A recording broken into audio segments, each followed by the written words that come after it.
बिस्मिल्लाहिर्रहमानिर्रहीम। अस्सलाम वालेकुम डियर स्टूडेंट्स।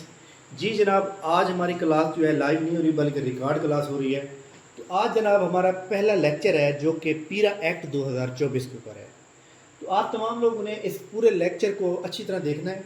ये पहला लेक्चर जो है हमारा जनाब, ये तमाम लोगों के लिए है। ये पब्लिक किया गया है यूट्यूब के ऊपर, और आप इसको देख के नीचे डिस्क्रिप्शन के अंदर जनाब क्लास को ज्वाइन करने का तरीकाकार दिए, आप ज्वाइन कर सकते हैं।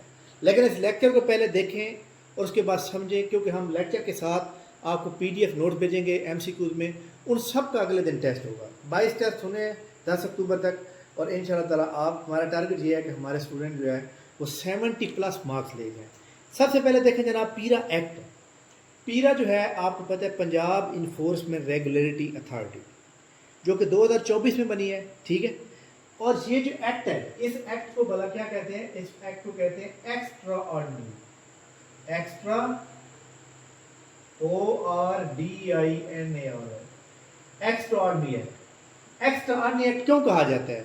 एक्स्ट्रा ऑर्डिनरी एक्ट इसलिए कहा जाता है क्योंकि ये बहुत जल्द बनाया गया, यानी बहुत जल्द तैयार किया जाने वाला एक्ट है, ठीक है। जल्द तैयार होने वाले एक्ट को हम कहते हैं। इस एक्ट के अंदर जो 2024 में आया है, इसके अंदर जनाब जो टोटल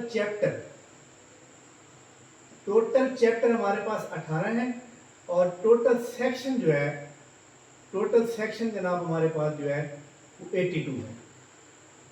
82 है, ठीक है। अब देखें जी, हमने इनको याद कैसे करना है? हम क्या करेंगे, हम इनको लिख लेंगे। कैसे?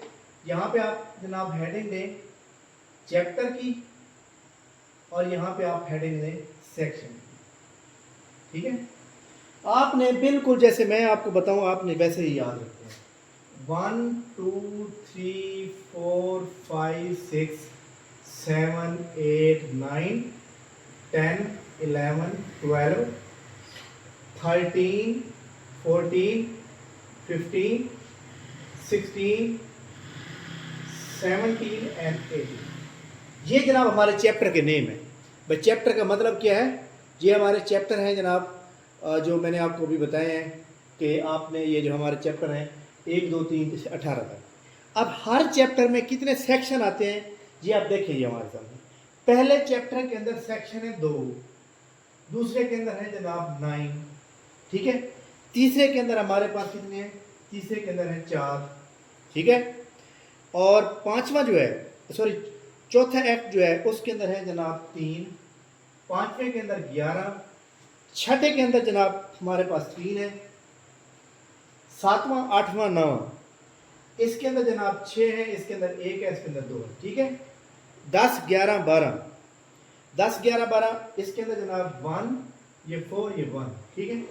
13 14 15, 5 3 7, इसके भी 5 है, इसके भी 5 है, और आखिरी के 9 है। अब ये मैंने थोड़े से अलग अलग करके क्यों लिखे हैं? ताकि आपने बाद में याद रखना है। देखिए जी, इसका कोड है 294। इन पहले अगले 3 11 3, अगले के बाद 612, 10 11 12 का 141, 537 और 569। अब देखिए, अगर आप इसको रट्टा लगा लेते हैं, आप अच्छी तरह पढ़ लेते हैं, एक बार रट्टा अच्छी तरह लगा लेते हैं, तो आप आराम से इसको याद कर सकते हैं। ठीक हो गया जनाब? तो इसको आप आराम से याद कर सकते हैं। अच्छा जी, अब सवाल ये है हमारे सामने, ये आपने जैसे आपको ये तो कन्फर्म है कि चैप्टर के नेम 1 2 3 4 5 6 7 8 9 हो गया, ठीक हो गया, 10 हो गया, ये 18 तक हो गया। अब पहले 3 के क्या है? कोड है 294। 4 5 6 का क्या है? 3 3 11 3, 6 7 8 9 का क्या है? 612, 10 11 12 का 141, 13 14 15 का 537, 16 17 18 का 564। तो ये आप इजीली याद कर सकते हैं जनाब, ठीक हो गया जनाब। अब देखिए हमारे सामने इन चैप्टर के नेम है जो आपने याद रखने हैं, पेपर के लिए आते बड़े इंपॉर्टेंट है। हम टू द पॉइंट पढ़ेंगे ताकि आप अच्छी तरह से याद रखें। पहला चैप्टर जो है उसका क्या नाम है? पहले चैप्टर का नाम है जनाब chapter number first, pre LIMINAR, preliminary. इब्तदा को कहते हैं। इसके अंदर सेक्शन कितने? 2, मतलब सेक्शन जनाब 1 से 2। चैप्टर नंबर 2 जो है उसका नाम क्या है? एस्टेब्लिशमेंट ऑफ पीरा। क्या लिखेंगे? एस्टेब्लिशमेंट ऑफ पीरा, यानी इसका पूरा नाम ये है एस्टैब्लिशमेंट ऑफ पीरा, यानी कि पंजाब इन्फोर्समेंट रेगुलेटरी अथॉरिटी, इसका पूरा नाम है। इसके अंदर कितने हैं? 9। तो 9 अगर हो जाएंगे तो कौन कौन से बनेंगे? जी जनाब, वो बनेंगे हमारे सामने 3 से लेकर 11 तक। 3 से 11 तक, 3 से 11 तक 9 एक्ट बनते हैं। आगे चलते हैं। आगे जनाब हमारे सामने है चैप्टर नंबर 3। चैप्टर नंबर 3 का नाम है district enforcement and regulatory board. District enforcement and regulatory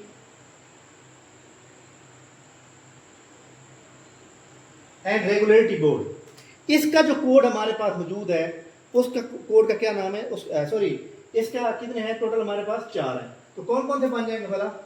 12 से लेकर 15। ठीक है, अब हमारे पास चैप्टर नंबर 4 आ जाएगा। चैप्टर नंबर 4 का नाम है हेयरिंग ऑफिसर। क्या है?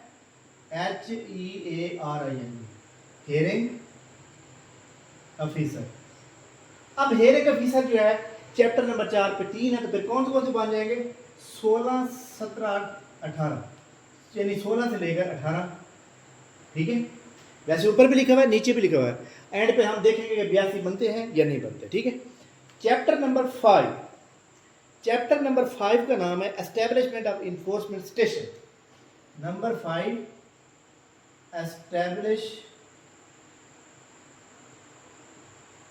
एस्टेब्लिशमेंट ऑफ, ई का मतलब है इन्फोर्समेंट स्टेशन। ठीक है, इन्फोर्समेंट स्टेशन। अब ये जो एस्टेब्लिशमेंट ऑफ इन्फोर्समेंट स्टेशन है, इसके जनाब चैप्टर नंबर 5 में कितने? 11। तो 11 कितने बन जाएंगे भला? 19 से लेकर 29 तक। ठीक है, चैप्टर नंबर 6। चैप्टर नंबर 6 जो है हमारे सामने जनाब, उसका नाम है अरेस्ट। ठीक है, क्या कहेंगे आप लोग? चैप्टर नंबर 6 का नाम है अरेस्ट। ARREST, arrest. अब जो अरेस्ट है, इसके चैप्टर नंबर 6 कितने हैं? 3 है। तो कौन कौन से वाले बन जाएंगे? ये बन जाएंगे जनाब 30 से लेकर 32 तक। क्लियर हो गई? Chapter number 7। चैप्टर नंबर 7 में public nonsense and enforcement. Public NUISANC and public nonsense and enforcement, E for enforcement. अब देखिए जी, 7वां नंबर पे कौन सा? 6 है। तो 32 के आप जमा 6 करेंगे तो कितने बन जाएंगे भला? 33 से 38 तक। 33 से 38। इसके बाद हमारे सामने जनाब आगे लिखते हैं हम 7 हो गए, 8वां लिखते हैं। 8वां है issuance of delivery of notice. क्या लिखेंगे? Chapter number 8, issuance of delivery, issuance of delivery end of notice,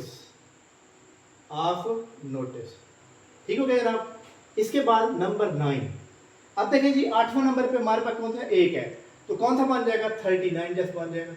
ठीक है, अच्छा जी, 9 नंबर पे मौजूद है, उसका नाम है पेनल्टीज। PENALITIES, penalties. 9 नंबर पे 2 हैं, तो कितना बन जाएगा भला? 40 और 41। 10 नंबर पे हमारे पास जो चैप्टर का नाम है प्रिवेंटिव मेजर्स। क्या कहेंगे? Preventive measures. प्रिवेंटिव मेजर 10वें नंबर पे है, 1 है। तो कौन सा बन जाएगा भला? ये बन जाएगा 42। ठीक है, ठीक हो गया जनाब। आगे चलते हैं। नेक्स्ट हमारे सामने प्रिवेंटिव मेजर के बाद हम लिखेंगे जनाब 11 नंबर। 11 नंबर पे जो है उसका नाम है जनाब ऑफेंसेस। OFFENCES। 11 नंबर पे जो है 4 है। तो कौन से बन जाएगा भला? 4, 43 से लेकर 46 तक। ठीक है, चैप्टर नंबर 12। चैप्टर नंबर 12 जो है हमारे सामने कंडक्ट ऑफ इंक्वायरी।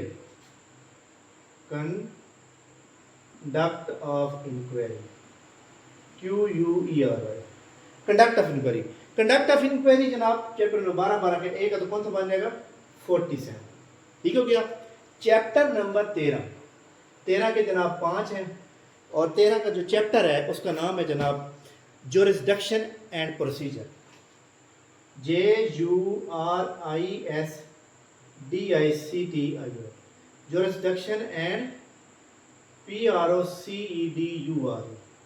अब ये जो है इसके अंदर 4 है तो जनाब सॉरी 13 के अंदर 5 है तो कौन सा वाला बन जाएगा 48 से लेकर 52 तक। ठीक है 48 से लेकर 52 तक। चैप्टर नंबर 14 जो है उसका नाम क्या है चैप्टर नंबर 14 का है enforcement and regulatory coordination. Enforcement and regulatory coordination आपने जो पूरा लिख लेना है इन्फोर्समेंट एंड रेगुलेटरी कोऑर्डिनेशन। 14 के ऊपर 3 है जनाब तो कौन से 3 बन जाएंगे 53 से लेकर 55 तक। 53 से 55। चैप्टर नंबर 15 है उसका नाम है जनाब assistant to authority and whistle blower disclosure.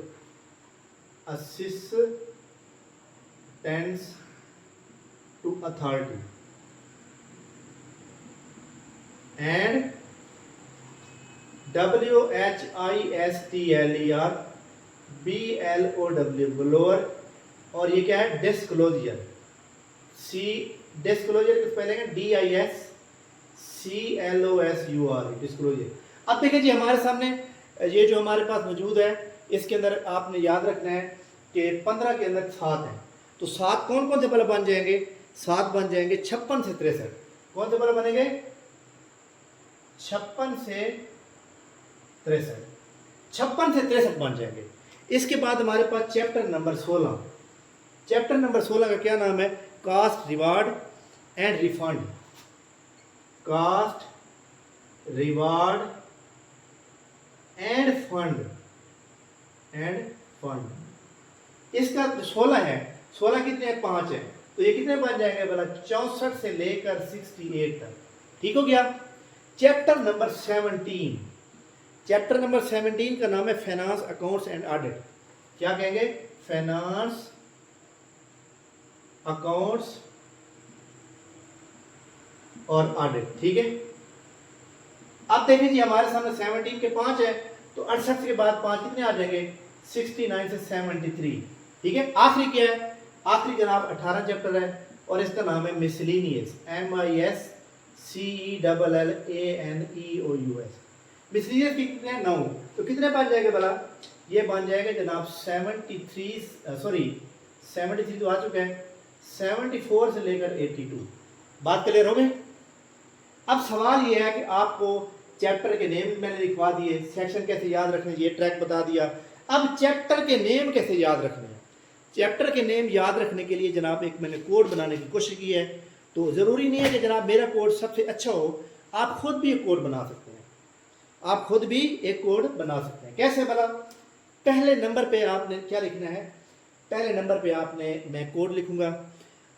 सबसे पहले नंबर पे आपने लिखना है कोड ये मैं यहाँ पे लिख देता हूँ कोड। ठीक है। अच्छा ये चैप्टर के नेम को याद रखने के लिए कोड है। पहला क्या है जनाब पहला है जनाब PED।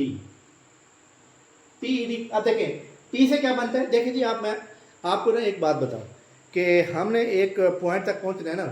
मैं कहता हूं जनाब वो जो फलां चीज़ पे हम गए थे फलां जगह पे क्या नाम था उसका अगर उसका पहला लफ्ज़ आपको याद आ जाता है ना तो फिर आप पूरा नाम बता देते हैं। अब P का मतलब क्या है प्रीलिमिनरी। E का मतलब क्या है एस्टेब्लिशमेंट ऑफ पीरा।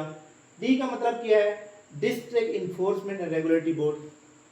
इसका क्या हो गया पैड का मतलब क्या है ये पैड का मतलब भी मैं सिर्फ बता दूंगा आपने जो है ना खुद लिख लेना। खैर पैड का मतलब क्या है पावर एस्टेब्लिशमेंट डिपार्टमेंट। क्या नाम है इसका P का मतलब क्या है पावर। E का मतलब है एस्टेब्लिशमेंट। D का मतलब है डिपार्टमेंट। तो ये पावर P से पैटअप P हो गया E से E हो गया D से जनाब डिपार्टमेंट यानी पावर एस्टेब्लिशमेंट डिपार्टमेंट से आपके पहले 3 नाम याद हो गए। उसके बाद आपने जनाब अगले जो नाम याद रखने हैं वो कौन कौन से हैं? अगले जो नाम हमारे पास मौजूद हैं, अगले 6 इकट्ठे याद रखने हैं। कैसे बोला? उनका कोड क्या है? उनका कोड लिखें। उनका कोड है जनाब हमारे सामने HEAP।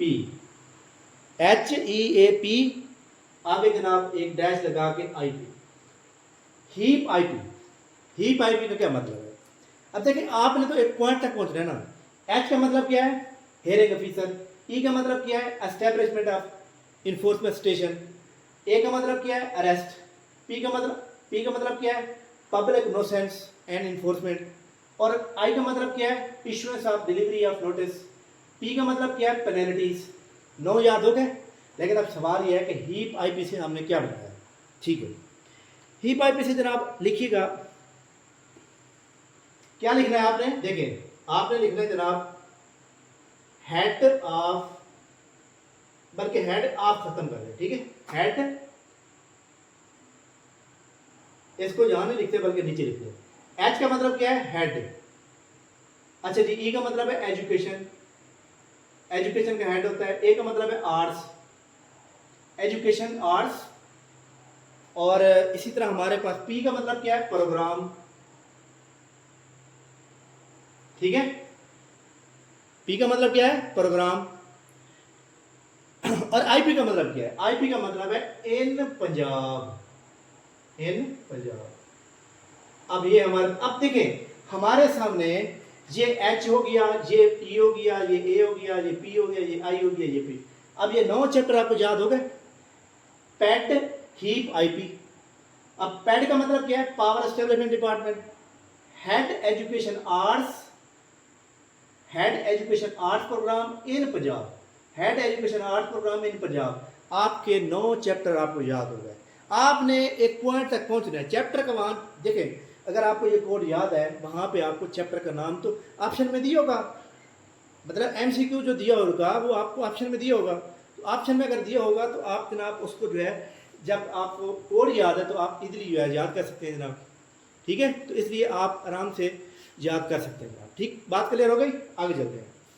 अब ये 9 चैप्टर हमने याद कर लिए, ठीक है। अब हम अगर 9 चैप्टर याद कर लिए हैं तो अगले 9 कैसे याद करेंगे? अब देखिए हमारे सामने अगला कोड है वो क्या है? अगला कोड है जनाब, नेक्स्ट कोड है, ये 9 चैप्टर हो गए। आगे अगला कोड हमारे पास है POCJ। POCJ, POCJ का मतलब है, P का मतलब है जनाब प्रिवेंटिव मेजर्स, O का मतलब है ऑफेंसेस, C का मतलब है कंडक्ट ऑफ इंक्वायरी, और J का मतलब है ज्यूरिसडिक्शन एंड प्रोसीजर। अब सवाल यह है कि POCJ का क्या मतलब है? बहुत आसान है जनाब। क्या लिखना है आपने? देखें, पोस्ट, O से ऑफ, C से चीफ, J से justice. Post of chief justice. Post of chief justice से कौन से बनेंगे? ये 10, ये 11, ये 12, ये 13 हो गए, ठीक है। बाकी कितने रह गए? बाकी रह गए जनाब 5। 5 को कैसे याद रखना है? 5 को याद रखने के लिए जनाब आपने कोड में लिख रहा हूं यहां पे, आपने इसको समझना है। कोड है जनाब EACFM। कोड क्या है?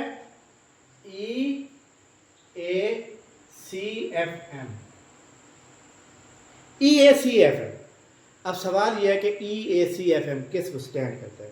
ई का मतलब क्या है? ई का मतलब है जनाब इन्फोर्समेंट, इन्फोर्समेंट। ए का मतलब क्या है? Assistance, assistance. सी का मतलब क्या है?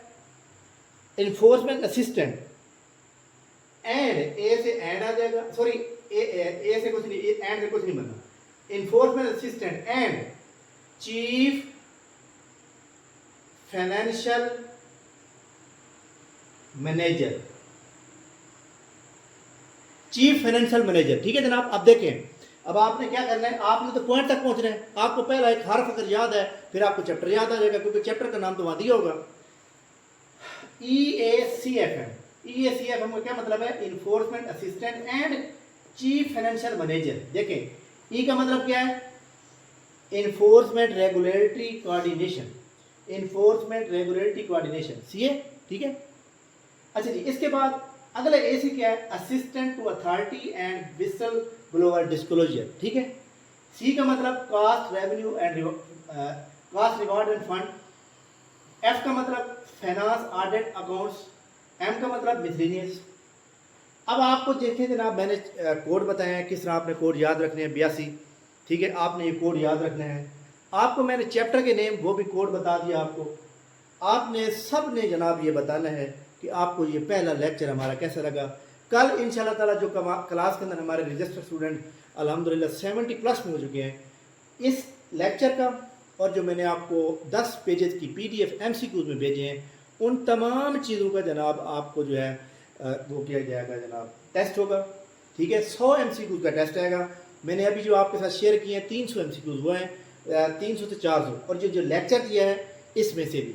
तो ये एक बहुत ही अहम तरीन लेक्चर था जिसमें आपने चैप्टर के नेम याद रखने थे, जिसके अंदर आपने जनाब हमारे सामने जो है वो सेक्शन कितने हैं, सेक्शन के नेम याद रखने के लिए, सेक्शन कैसे याद रखने हैं कोड बता दिया आपको, चैप्टर के नेम कैसे याद रखने हैं कोड बता दिया।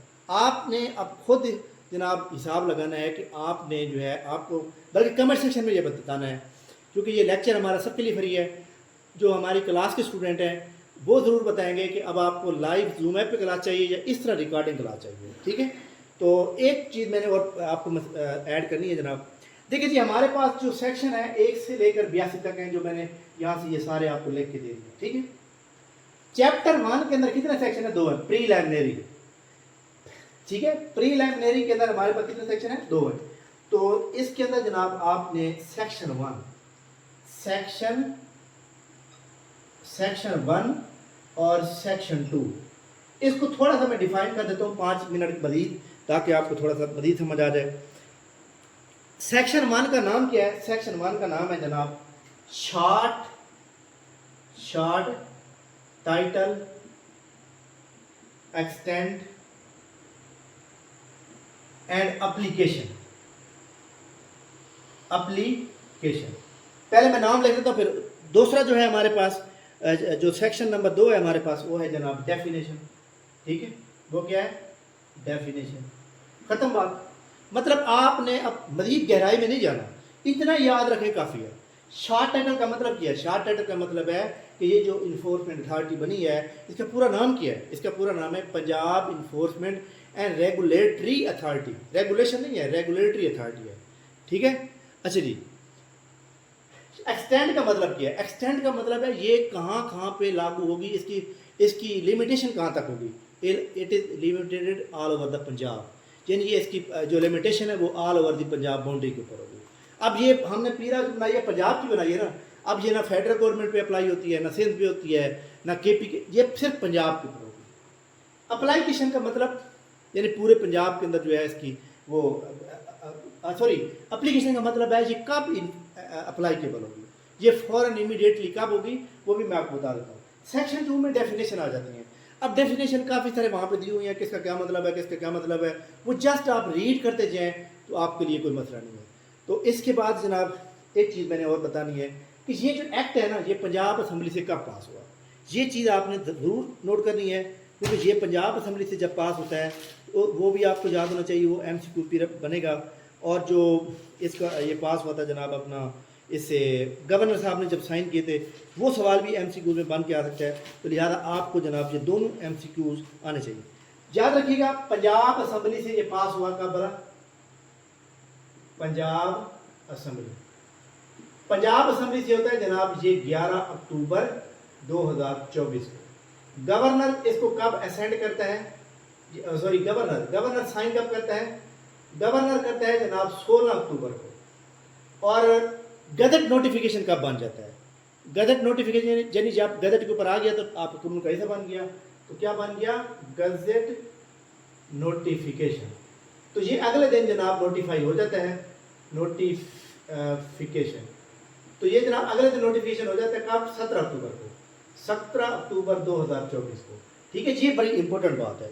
एक बात आखिरी में बता दूं कि एक चीज़ होती है जनाब एक्ट, क्या होता है, एक होता है एक्ट और एक होता है जनाब ऑर्डिनेंस। एक्ट और ऑर्डिनेंस में क्या फ़र्क है, देखिए जनाब, अगर जैसे हमारे मुल्क के अंदर सैलाब आया, खुदा न खासा हमें जो है सैलाब के मुतासरीन की मदद करनी है, गवर्नमेंट को कैंप चाहिए। गवर्नमेंट अब क्या करेगी, पहले असम्बली में जाएगी जनाब, एक टेंडर करेगी और काफ़ी टाइम लग जाएगा। अब लोगों को तो हमने फ़ौरन मुहैया करना सामान, तो गवर्नर से जनाब एक आर्डीनेंस पास कराया जाएगा। अगर फेडरल गवर्नमेंट को चाहिए तो फेडरल गवर्नमेंट सदर पाकिस्तान, प्रेसिडेंट पाकिस्तान से जो है आर्डीनेंस पास करवाएगी। सदर पाकिस्तान, प्रेसिडेंट पाकिस्तान का जो आर्डीनेंस होगा वो 120 दिन के लिए वैलिड रहेगा। उसके बाद अगर फेडरल गवर्नमेंट यानी नेशनल असम्बली जो है उसको बाकायदा कानून बनाना चाहती है, तो वो पहले बहस करेगी, उसको असम्बली से पास कराएगी, फिर सेनेट से, फिर प्रेसिडेंट साहब साइन करेंगे तो वो कानून का हिस्सा बन सकता है। अदरवाइज वो 120 दिन के बाद ख़त्म हो जाएगा। इन केस के पंजाब असम्बली के अंदर यानी प्रोविंशियल असम्बली के अंदर ये गवर्नर साहब आर्डीनेंस जारी कर देते हैं, तो गवर्नर साहब का आर्डीनेंस जो होता है वो 90 दिन के लिए वैलिड होता है। और इसी तरह पंजाब असम्बली जो है उसको डिस्कस करते और प्रॉपर अप्रूवल दे के गवर्नर से साइन करा लेती है 90 दिन के अंदर, वो फिर कानून का हिस्सा बन जाएगा, अदरवाइज वो भी खत्म हो जाएगा। तो आर्डीनेंस और एक्ट, आर्डीनेंस का तो पता चल गया, एक्ट क्या होता है। एक्ट जनाब प्रॉपर होगा कि पहले असम्बली में बहस होगा, असम्बली से अप्रूवल ली जाएगी, उसके बाद भेजा जाएगा गवर्नर साहब को, गवर्नर उसको चेक करेगा सही है या गलत है, कोई उसको खामी लगती तो वापस भेज देगा, नहीं तो फिर साइन कर देगा। साइन के बाद वो गजट के ऊपर चढ़ा दी जाएगा, जैसे ही गजट के ऊपर वो नोटिफिकेशन जारी होता है वो कानून का हिस्सा बन जाता है। थैंक यू वेरी मच, बहुत शुक्रिया। तमाम लोगों ने राय देनी है कि क्लास की ये रिकॉर्डिंग सही है या फिर आपको लाइव जूम ऐप क्लास चाहिए, ये सिर्फ हमारी क्लास के स्टूडेंट बताएंगे।